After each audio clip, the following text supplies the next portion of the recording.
Hello students. Previous lecture में हम लोगों ने थ्योरेटिकल स्ट्रेस कंसंट्रेशन फैक्टर के बारे में बात की थी, जिसे केटी से डिनोट किया जाता है। केटी को तब हम यूज करते हैं जब मटेरियल में किसी वजह से स्ट्रेस कॉन्सेंट्रेट हो रही हो और जो मटेरियल पे लोड लग रहा है वो स्टैटिक नेचर का हो। लेकिन अगर सिचुएशन कुछ ऐसी है कि मटेरियल पे लगने वाला लोड वेरिएबल नेचर का है और मटेरियल में स्ट्रेस कॉन्सेंट्रेट हो रही है, तो ऐसी सिचुएशन में हम लोग fatigue stress concentration factor use करते हैं। इसे KF से डिनोट किया जाता है। डिफरेंट मटेरियल्स के लिए KF की वैल्यू को एक्सपेरिमेंट के थ्रू ऑब्टेन किया गया है। KF का फार्मूला है endurance limit without stress concentration divided by endurance limit with stress concentration. Numerator और डिनोमिनेटर दोनों में ही एंड्योरेंस लिमिट है, लेकिन एक बार तब जब मटेरियल में स्ट्रेस कॉन्सेंट्रेशन नहीं है और दूसरी बार तब जब मटेरियल में स्ट्रेस कॉन्सेंट्रेशन है। फॉर बेटर अंडरस्टैंडिंग मैंने यहाँ पे दो फिगर लिए हैं। फिगर 1 में एक कंपोनेंट है जिसका क्रॉस सेक्शन रेगुलर है। इसका मतलब जब इस पर लोड अप्लाई होगा तो इस मटेरियल में स्ट्रेस कॉन्सेंट्रेट नहीं होगी बल्कि यूनिफॉर्म होगी। फिगर 2 में एक ऐसा कंपोनेंट है जिसका क्रॉस सेक्शन सडनली वेरी कर रहा है। तो इस मटेरियल में जहाँ वेरिएशन हो रहा है यहाँ पर स्ट्रेस कॉन्सेंट्रेट होगी, जैसा कि हम लोग डिस्कस कर चुके हैं। और दोनों पे फटीग लोड अप्लाई किया गया है। तो मुझे ये बताइए कि इन दोनों कंपोनेंट्स में किस कंपोनेंट की स्ट्रेंथ ज़्यादा होगी। स्ट्रेंथ ज़्यादा होने का मतलब है कि एंड्योरेंस लिमिट किसकी ज़्यादा होगी। Endurance limit figure number 1 component की ज़्यादा होगी, क्योंकि इसमें स्ट्रेस की वैल्यू बहुत ज़्यादा नहीं है। जो भी स्ट्रेस है वो यूनिफॉर्म है।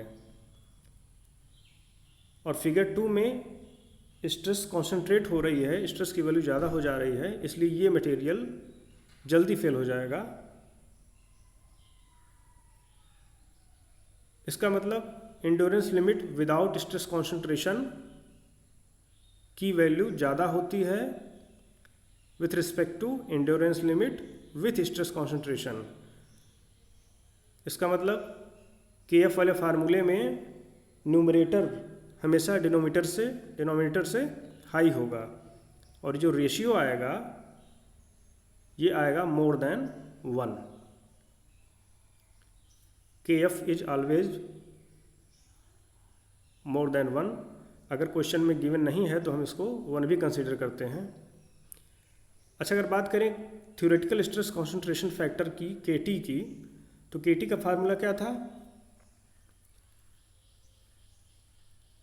Maximum stress in the member divided by nominal stress in the member. तो वहाँ भी मैक्सिमम स्ट्रेस हमेशा नॉमिनल स्ट्रेस से ज़्यादा होगी। तो जो KT की वैल्यू आती है वो भी हमेशा 1 और मोर देन 1 आती है। ऐसे अगर हम फैक्टर ऑफ सेफ्टी की बात करें तो फैक्टर ऑफ सेफ्टी क्या होता है? Maximum permissible strength divided by working strength. तो हमेशा वर्किंग स्ट्रेंथ जो हम लोग लेते हैं, वर्किंग स्ट्रेस जो लेते हैं, वो हमेशा परमिसिबल स्ट्रेस से कम होता है। तो वहाँ भी न्यूमरेटर डिनोमिनेटर से ज़्यादा होता है और वहाँ भी जो रेशियो आएगा, यानी कि जो फैक्टर ऑफ सेफ्टी आएगी वो होगी 1 और मोर देन 1। तो ये जितने भी फैक्टर हैं, चाहे फैक्टर ऑफ सेफ्टी हो, चाहे KT हो, चाहे KF हो, इसकी वैल्यू हमेशा 1 या 1 से ज़्यादा ही होगी। ये बात ध्यान में रखना है।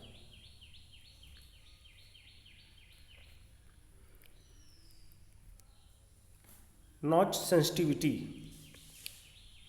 अब मुझे आप लोग ये बताइए कि अगर कोई रेगुलर कंपोनेंट है, रेगुलर क्रॉस सेक्शन वाला,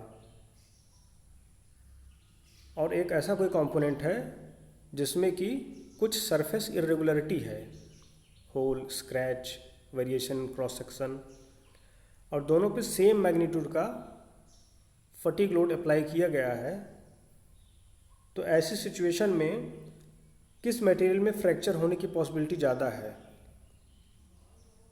करेक्ट, जिस मटेरियल में सरफेस में चेंज हो रहा है या कुछ भी वेरिएशन हो रहा है, यानी कि जहाँ स्ट्रेस कॉन्सेंट्रेशन हो रहा है, वो मटेरियल इजीली फेल हो जाएगा क्योंकि उसमें स्ट्रेस कॉन्सेंट्रेट हो रही है। तो मटेरियल की यही टेंडेंसी, ये एक्सटेंट, ये डिग्री, जिसकी वजह से मटेरियल में फेल्योर के चांसेस बढ़ जाते हैं due to presence of surface irregularities, इसी एक्सटेंट को कहा जाता है नोच सेंसिटिविटी। नोच सेंसिटिविटी को क्यू से डिनोट करते हैं। अगर क्वेश्चन में कहा गया है कि डिज़ाइन में आपको नोच सेंसिटिविटी भी कंसीडर करनी है, तो आप नोच सेंसिटिविटी के लिए ये फार्मूला यूज कर सकते हैं, Q equal to KF-1 divided by KT-1।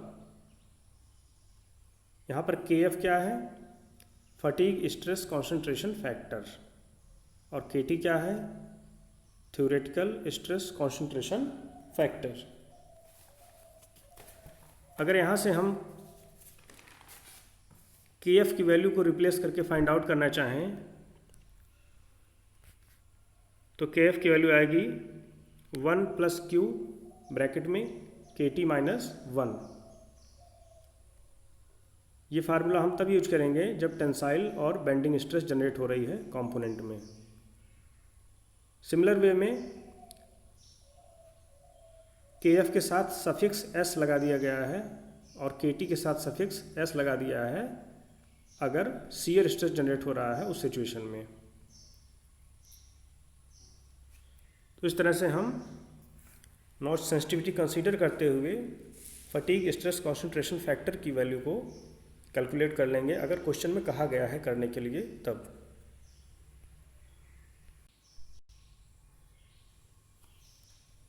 हमारा नेक्स्ट टॉपिक है combined study and variable stress. ये बहुत ही इम्पॉर्टेंट टॉपिक है, बहुत ही इजी है और एग्ज़ाम में फ्रिक्वेंटली पूछी जाती है। यूनिट फर्स्ट में हम लोगों ने पढ़ा था ऐसे कंपोनेंट्स की डिज़ाइन के बारे में जिस पर स्टैटिक लोड लग रहा होता है। फिर उसमें हम डिफरेंट थ्योरीज ऑफ फेल्योर को यूज करके कंपोनेंट को डिज़ाइन करते हैं। फिर हमने सेकंड यूनिट में डिस्कस किया था अगर कंपोनेंट पे वेरिएबल लोड लग रहा है तो कई टाइप के उसमें उसके डिवीज़न हैं, लेकिन कई बार ऐसा भी होता है कि एक ही कंपोनेंट पे साइमल्टेनियसली स्टैटिक स्ट्रेस और वेरिएबल स्ट्रेस दोनों अप्लाई हो रहे होते हैं। इसी सिचुएशन को कहा जाता है combined study and variable stress.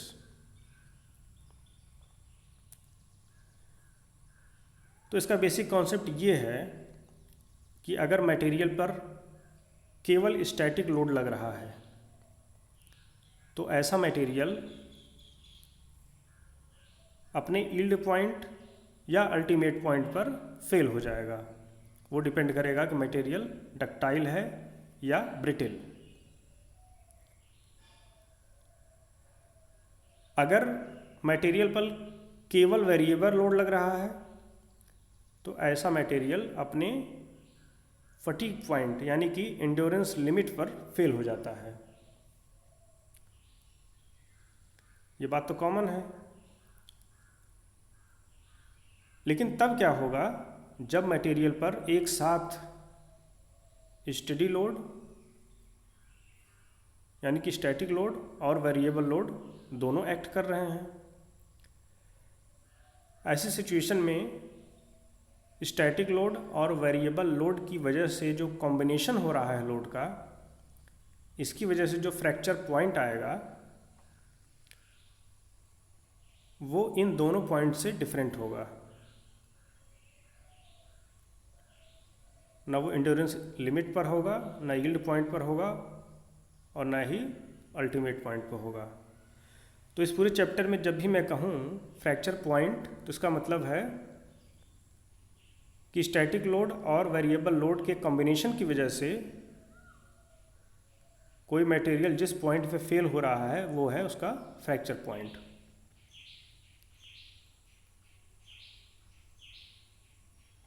इसके एनालिसिस के लिए एक ग्राफ यहाँ पर शो किया गया है।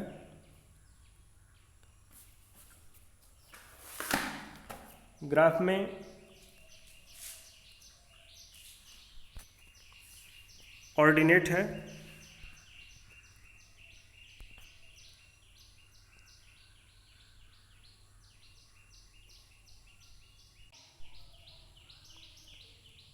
जिस पर कि वेरिएबल स्ट्रेस को प्लॉट किया गया है। एब्सिसा पे दोनों डायरेक्शन में लाइंस ड्रॉ की गई हैं, पॉजिटिव डायरेक्शन में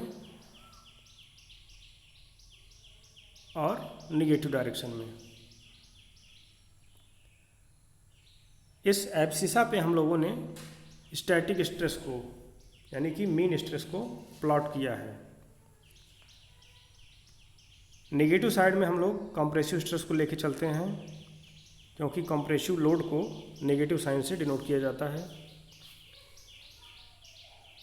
और एब्सिसा पे पॉजिटिव साइड में हम लोग टेंसाइल लोड को रिप्रेजेंट कर रहे हैं।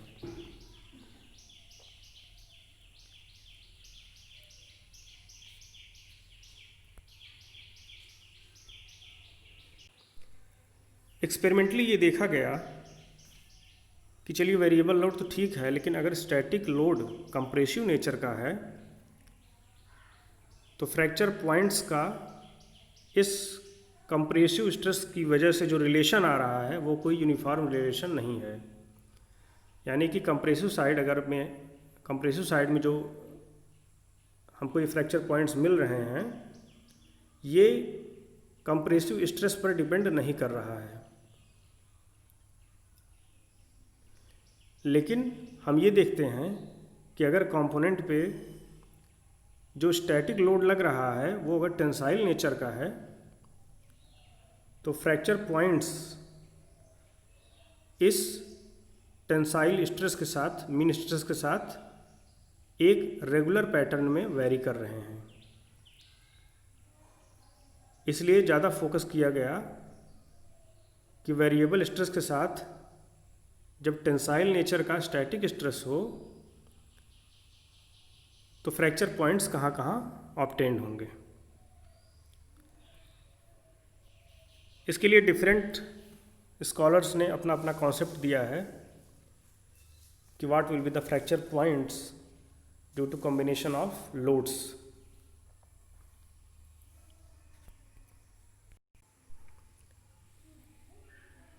उसके पहले हम लोग नोटेशन के बारे में डिस्कस कर लेते हैं। यहाँ पर सिग्मा एम से रिप्रेजेंट किया गया है मीन और स्टैटिक स्ट्रेस, सिग्मा वी से वेरिएबल स्ट्रेस,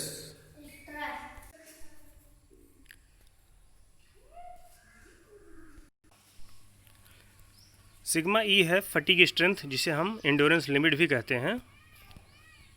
जब मटेरियल पर कोई भी स्टैटिक लोड ना लग रहा हो, यानी कि कंप्लीटली साइक्लिक लोड हो, इसलिए सिग्मा एम को 0 कहा गया है। सिग्मा यू है ultimate strength under complete static loading, यानी कि जिस समय वेरिएबल स्ट्रेस 0 हो। और सिग्मा वाई है yield strength under complete static loading. Combination of stresses को डिज़ाइन करने के लिए 3 अलग अलग स्कॉलर्स ने अपने कुछ मेथड्स बताए हैं। Gerber method, Goodman method and Soderbergh method. Question में कई बार कहा जाता है कि इस मेथड को फॉलो करके आप कंपोनेंट को डिज़ाइन कीजिए, या कई बार हमको डिसाइड करना पड़ता है कि हम किस मेथड से क्वेश्चन को सॉल्व करें। सबसे पहले पढ़ते हैं गर्बर मेथड।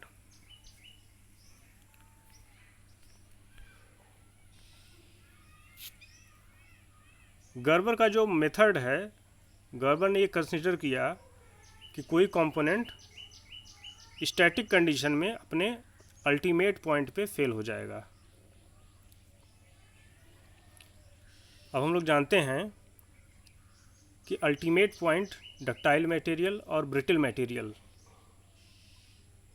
दोनों में मिलता है, इसलिए गर्बर मेथड हम डक्टाइल मटेरियल और ब्रिटल मटेरियल दोनों के लिए यूज कर सकते हैं।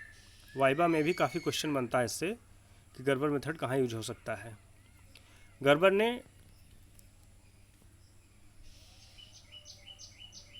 यील्ड स्ट्रेंथ को फेल्योर क्राइटेरिया नहीं माना, बल्कि अल्टीमेट स्ट्रेंथ को माना है। फिर से उसी ग्राफ पे चलते हैं। गर्बर ने ये कहा कि अगर मटेरियल पर केवल स्टैटिक लोड लग रहा है, कोई भी वेरिएबल लोड नहीं लग रहा है, तो ऐसी सिचुएशन में वो मटेरियल अपने अल्टीमेट पॉइंट पर फेल हो जाएगा।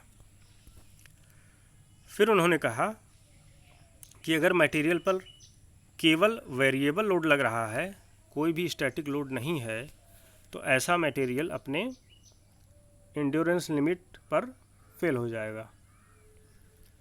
तो ये तो बड़ी कॉमन सी बात है, ये तो सब जानते हैं, बच्चा बच्चा जानता है।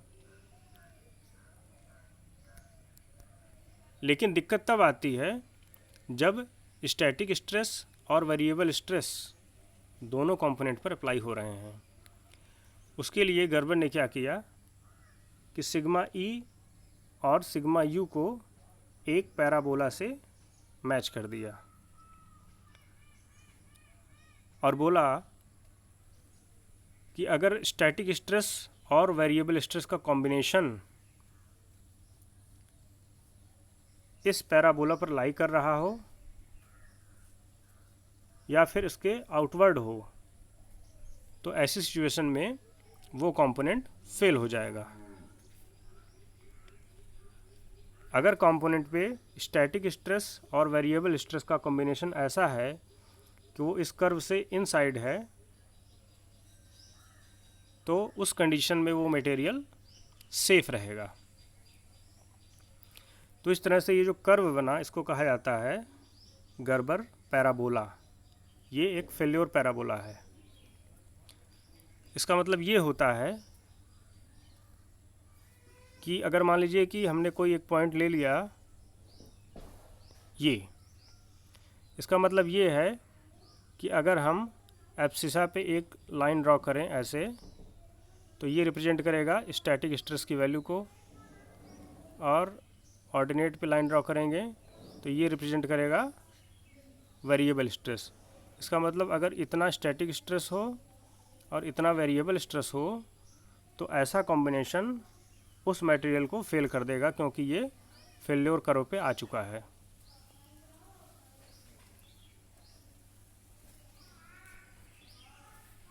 हालांकि गर्बर का ये मेथड बहुत सक्सेसफुल इसलिए नहीं रहा क्योंकि स्ट्रेसेस के कई कॉम्बिनेशन ऐसे देखे गए जो इस कर्व को पार कर जा रहे थे, लेकिन फिर भी मटेरियल सेफ था, और कई कॉम्बिनेशन ऐसे थे जो इस पैराबोला के इनसाइड थे, लेकिन तब भी मटेरियल फेल हो जा रहा था। इसलिए गर्बर मेथड बहुत सक्सेसफुल नहीं रहा। फिलहाल गर्बर ने एक फार्मूला दिया, 1 factor of safety is equal to sigma M divided by sigma U का whole square multiplied by factor of safety plus sigma V into K F divided by sigma E. इस फार्मूले को use करके हम components को design करते हैं।